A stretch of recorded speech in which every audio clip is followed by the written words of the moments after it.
Hi,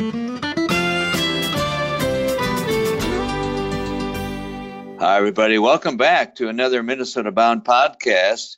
The stories behind the story, so to speak. We have a great story for you today. The life, or what is the life of a fishing guide in Minnesota? What's it like, etc. We have a guy here who can answer all those questions. The one and only Tom Neustrom from Grand Rapids, Minnesota. We're going to find out how long he's been guiding and ask him some other things. But first of all, we have to give a nice welcome to a new sponsor, Voyager Saunas. I think saunas is the way to pronounce that. And we also, of course, thank Connecticut, Minnesota DNR, Minnesota Propane, and Oreo and Ritz Crackers for sponsoring this podcast. And now for the one and only Tom Neustrom. How are you doing today, Tom? I'm good, Ron. Real pleasure. Well, thank you for doing this. I've been always interested in the life and times of a fishing guide. It's something I know I could never do. And first off, I don't think I'm that good a fisherman, but two, it's a lot of fisherman. Yeah, you are. Yeah, but there's a lot of pressure. So let's first of all, Tom, how many years have you been guiding? Well, in Minnesota, 39. I'm 38, and I guided 2 years at Lake Geneva in Wisconsin. So, you were looking at 40 years of guiding, really, totally. Wow. And what was there a moment when you said, "Hey, I'm good enough to get paid to take people fishing"? Oh, I think there was, and I think it was more in Minnesota because the one in Wisconsin was kind of one of those things where I was a pretty decent local fisherman in Lake Geneva, and these two older gentlemen asked me to take them fishing, and they wanted to pay me, and I said, you don't have to pay me. I love to go fishing, and no, we want to give you some money for your expenses and that, and then all of a sudden, the next thing you know, I got done with the day of bass fishing with them, and I mean, we're going back a long time, and they handed me $100 bill, and I said, "What's this for?" And "We appreciate you did a nice job. What are you doing next weekend?" And I said, "Going fishing.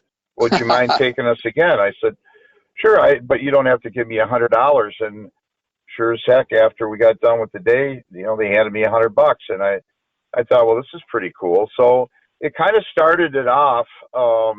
That was the way it really started off. And in fact, I took them, I think, 6 or 8 times that summer, and then the following summer I took their nephews and them, and so it created 2 customer links to me, and all of a sudden I started thinking that this might be a nice way to get some extra money and help pay for tackle and whatever, because I didn't have any sponsors then. But I think that when I moved to Minnesota, I came here and I fished a whole year without guiding. I just went and looked at lakes and fished lakes and just looked around, and I thought after that year, I thought I'm going to hang out the shingle. And that's how it really all started. Interesting. I also know, Tom, and hopefully you would share this. I know you had a moment, an incident in your life in Chicago where you were a cop. And right.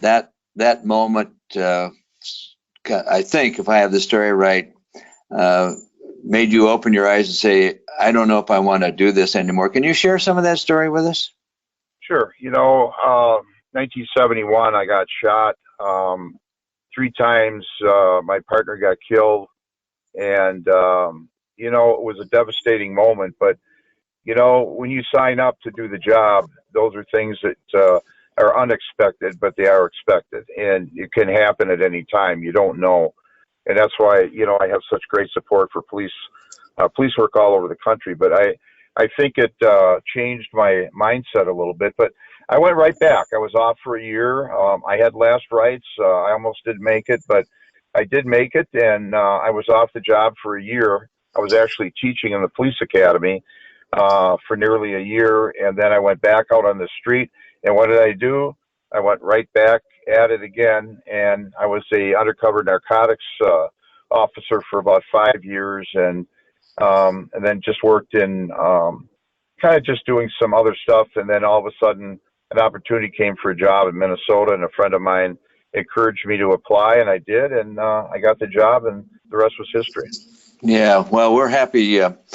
Two things. We're happy you survived that violence in Chicago. Happy you joined us here in Minnesota as both enforcement and now as a fishing guide for decades. You know, I've often thought if I was a fishing guide and somebody's paying me, you know, 200, 300, 400, 500, whatever the day rate is or half day rate is, and you take them out and the conditions aren't good. Well, you know, fishing is fishing. Sometimes the fish want to keep their mouth shut, and you have a slow or poor day. Yet at the end, you got to say, okay, you owe me. Is that sometimes hard to ask for the money if you've had a bad day? You know, I think early on, because your anxiety to make sure that people catch fish. And I think one of the issues I see this right now with young guides is they always want to prove to their customer what a great angler they are. And if I could ever pass a message on to a young guide, always remember it's not about you, it's about your client. And you want them to catch fish. Sure, do you have bad days? Absolutely. You know, any guide worth his salt will be a liar if he tells you he doesn't have bad days, because we all do. But I think if you're really busy and you have many more good days where you get your clients fish, it overrides it, and they understand. Most of the really good customers will always understand that there are going to be days that aren't going to be as good, but you have to build that clientele, and they have faith in you that you're going to get the job done. And it's like any job. You have to produce.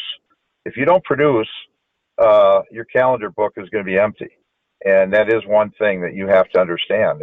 And you have to be a good angler and have a knowledge of the water and the passion for fishing, because if you don't have that, it's very hard to be successful. And I'm guessing that your clients also have to catch something too, not just you're not taking them out in your boat and you're pulling in all the fish. Some guys don't even fish; they just have their customers fish. But you have to be concerned about that too, as well. Make sure they're feeling the line on the end of their rod. Oh yeah, well that's the whole thing, is you want the rod to bend for them. I mean that is without question, I think, the most important thing. But you know, you have to be diversified. You know, you can't just sit there and then say to them, well, we should have had leeches instead of minnows. We should have had minnows instead of night crawlers, or we should have had the, you know, I think excuses are like excuses everywhere in any kind of business, and you have to maintain that level. Now, right now, it's the majority of the fishing right now is jig and minnow. And early in the season, that's what we do. Late in the season, that's what we do. But then as the season changes, you have to be able to, again, diversify yourself to fish, plastics fast, troll, pull spinners. You got to be where you can catch fish in all different kinds of situations. Because, again, that's what they expect. They want that rod to bend. Now, are they going to limit out on everything all the time? No, they're not going to. But, you know, the expectation, Ron, I think, is and I could tell you stories until you never had enough time to talk to me. But, you know, it's the guy who shows up and says, I want to catch a 10-pound walleye. Oh, yeah. We all want to catch a 10-pound walleye. Of course. But, you know, the chances of you catching a 10-pound walleye are probably 1 in 100,000. But if your line is in the water, you always have a chance. So that's what I always tell them. And I've had many clients like that.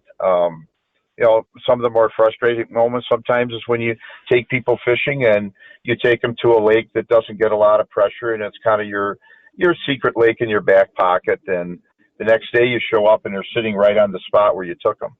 And sometimes that gets a little frustrating, but you still have to have the patience and understanding to just let them know that at times you don't appreciate that, but you do understand. Yeah. And I think that's the thing. So there you go. Well, I took my daughter Laura. You know, I like to bass fish, so those rare times when she's in my boat, I want to flip it, probably a jig worm or whatever. But Laura says, "Dad, I want to catch them on top water." I go, "Laura, it's the wrong time of the day. I mean, I don't know. They're not looking up." But you relinquish and let her throw that top water lure out there. But you must run into the same situation. Maybe you got a good bite on crappies, but they want to fish for bass, or they want to fish for walleye in August when your preference is for bass. How do you handle that? Well, you just got to go with what the client wants, and I mean, but there is times when you have to interject and say, you know what, it just the timing isn't right now. The weather isn't right. We had a bad front go through. There's certain things that aren't going to alleviate a real good bite on a certain species. So let's go do this. And you know what, if things change and we can go and maybe alter our plan, and maybe, if you have them for 2 days, you can do one thing one day and one the other. And, you brought up something really interesting because a few years ago, I was introduced to the Ned rig. And it's just a small piece of plastic on a jig head. It's nothing, we've been jigworm fishing for years on weed lines and that. But now you got a little chunk of plastic. And I looked at it and I frowned and I said, oh, who's going to bite that? Right. And right. I'll be darned. I mean, the thing catches fish. I mean, it's just this little chunk of nothing, but it simulates something that they're either interested or eating. And I think it's there again. I think, Ron, as we get older, we can still learn.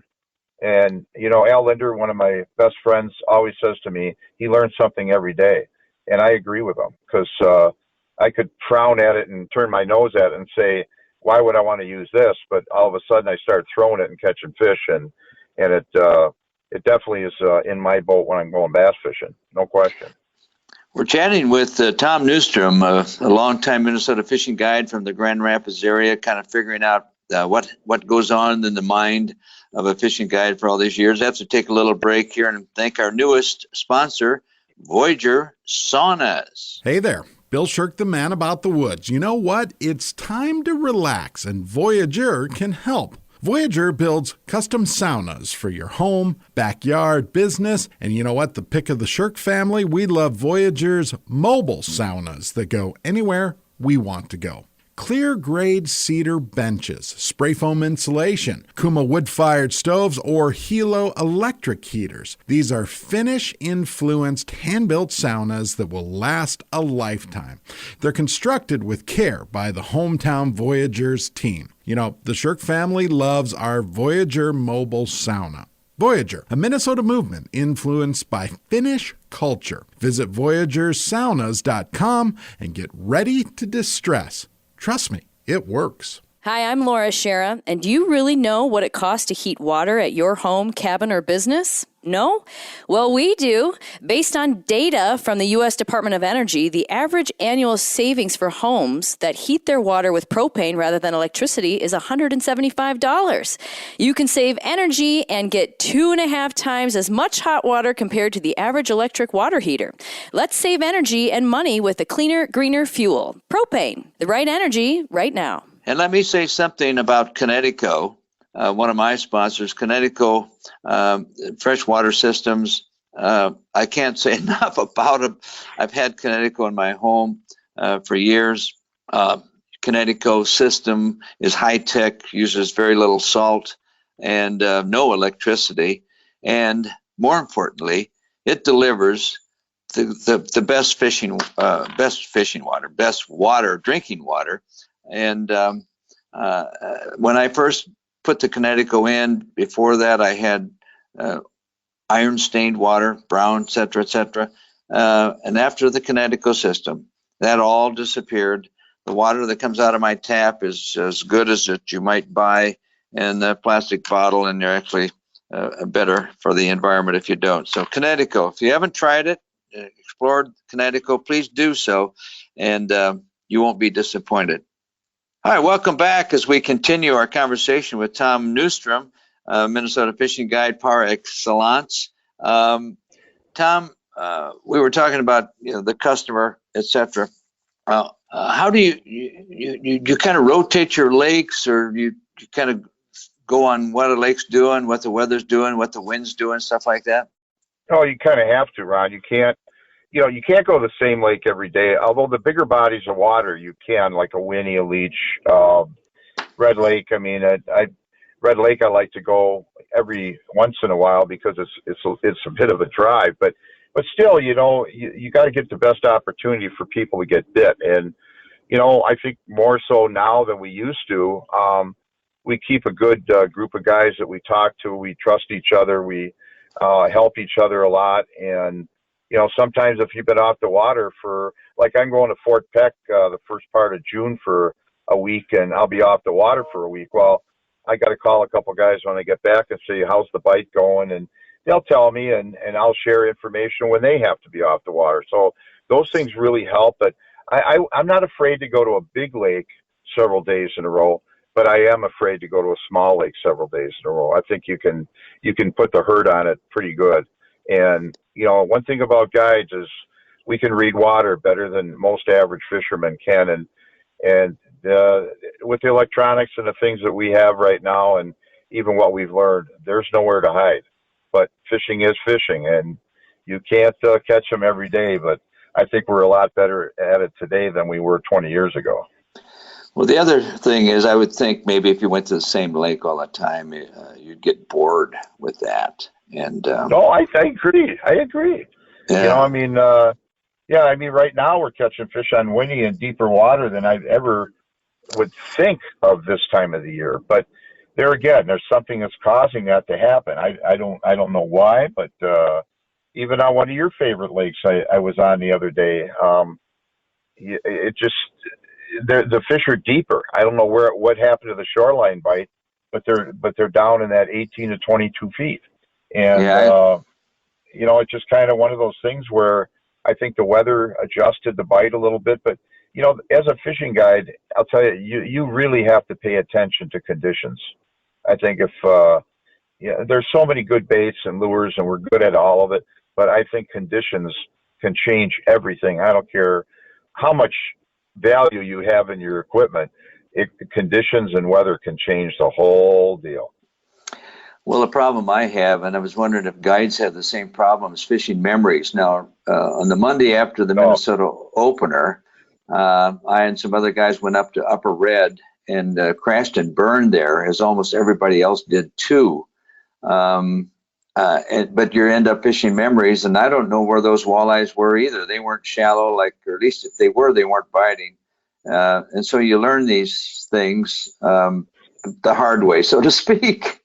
Yeah, well, what wind did you have? Was had it a perfect wind. Calm? It was a perfect wind, but see, and that's so unusual for a Red Lake. Red Lake usually is one of those bites that, depending when you go, but early in the season, it's just usually it's a no-brainer. But I haven't been there yet, but some of my really good friends have been there, including now yourself, and didn't have a very good outing, and that's almost unheard of up there. But something changed them a little bit and made them do something different that the people really couldn't adhere to.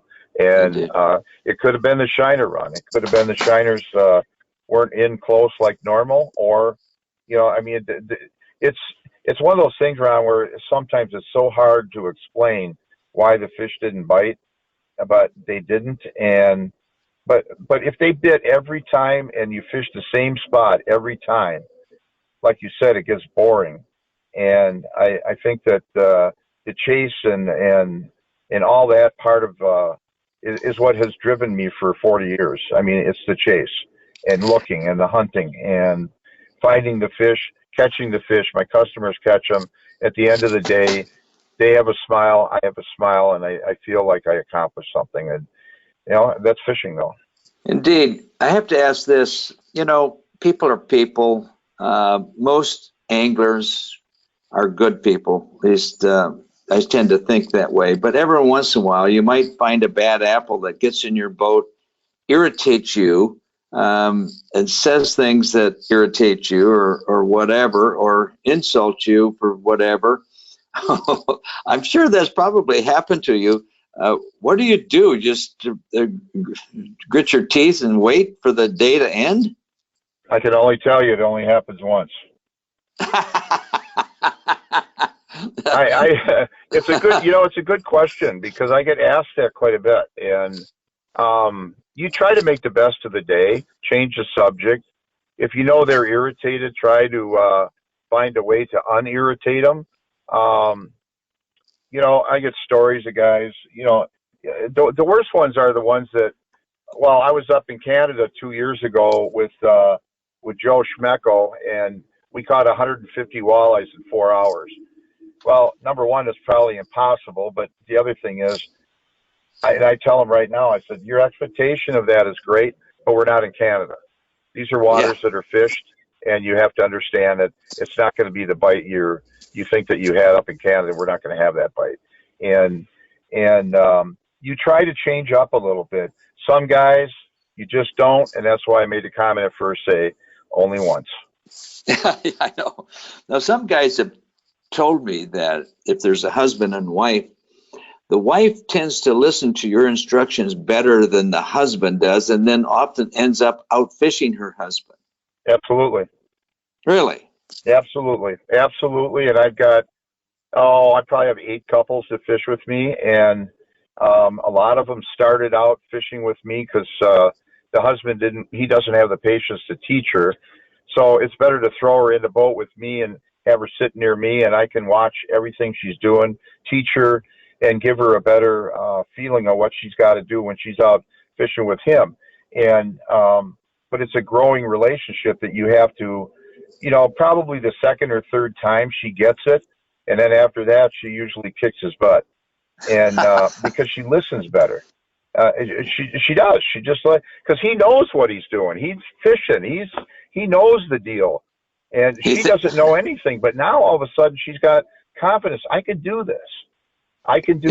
And I'll tell you what. I've got 3 or 4 couples where the female she has grown to be a very, very good fisherman, and I really enjoy it. And, I think what happens is the man thinks he knows how to fish, but maybe in this instance he doesn't. The wife is listening to everything you say, and she's learning and doing it, and the fish do the rest, I think, right? Well, it's a relationship, I mean, I think that, I'm not there for a domestic, I'm there to help and teach, and I think it's easier. I've had a lot of retired guys. They just retired, and now they want to go fishing, and they get a hold of me, and, and they say, well, listen, I need you to help me just teach my wife how to fish. And I said, I have no problem with that at all.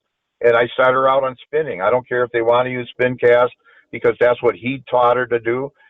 You're going to do it my way, and you're going to be a better fisherman. I've never had any woman ever come back and say, no, I don't want to do that.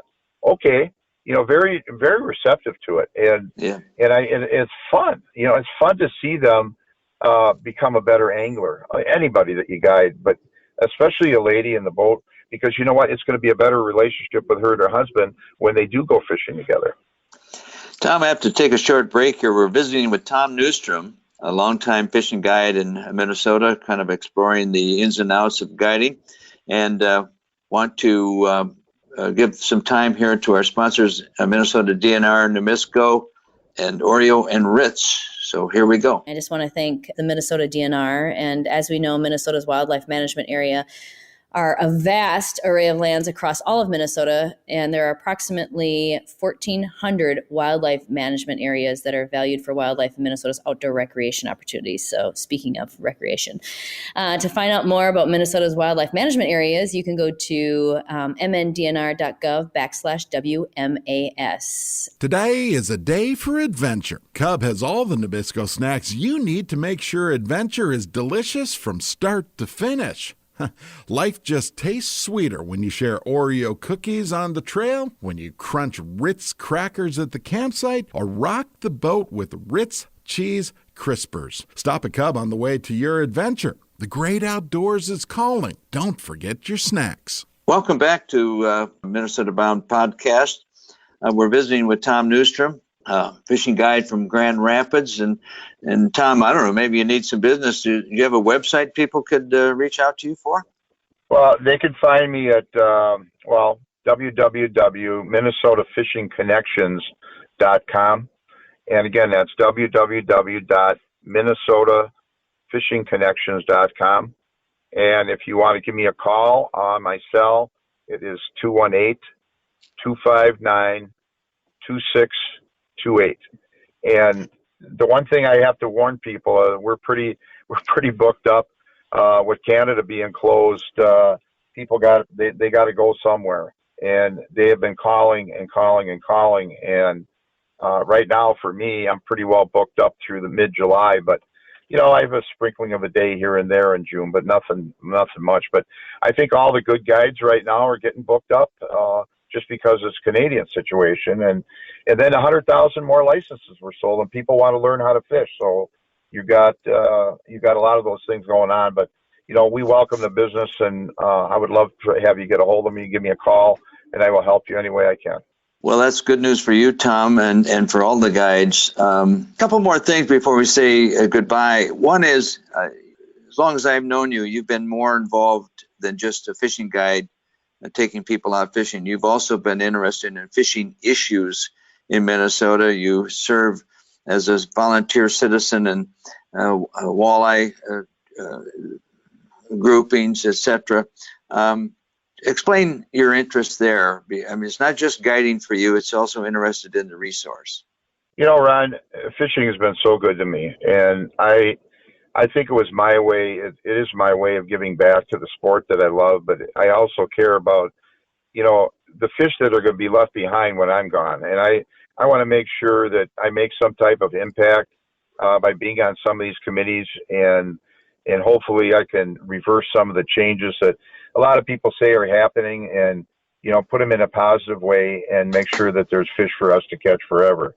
And I just think that if more people would think about what fishing has done for their life, I think it would be even a better place. But again, I enjoy it. I get a lot of satisfaction out of it, and I'm on the state walleye committee, the Leech Lake committee.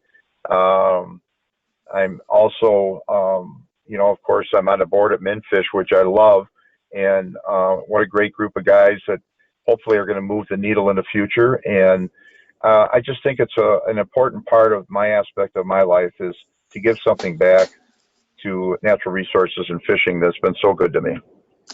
Well, I appreciate that. I also, a lot of people sit in the boat and just bitch and complain. DNR is not doing this, DNR is not doing that, or whatever the issue might be, but they never do anything more than that. And congratulations to people like you who decide to get involved, learn, speak up, and hopefully, like you say, move the needle, so to speak. No, I agree, Ron, and I think if people would do that, but I get customers who get in the boat and they complain a lot, and I've got 3 or 4 young guides that work with me, and I said, there's 2 things you don't get involved in. Number one is politics, and the other one is don't get involved in their conversation if it's a business client.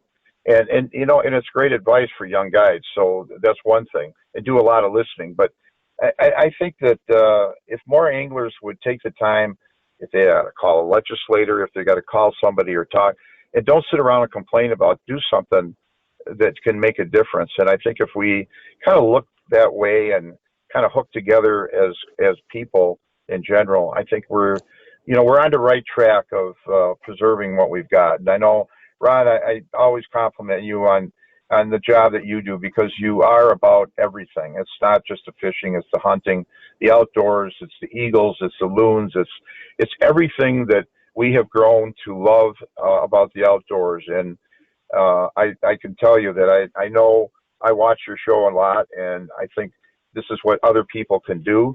And I think that they need to get more involved in this in the future. And if they do that, there'll be a lot less bitching in the boat. Well, thank you for the compliments, and I appreciate that too as well.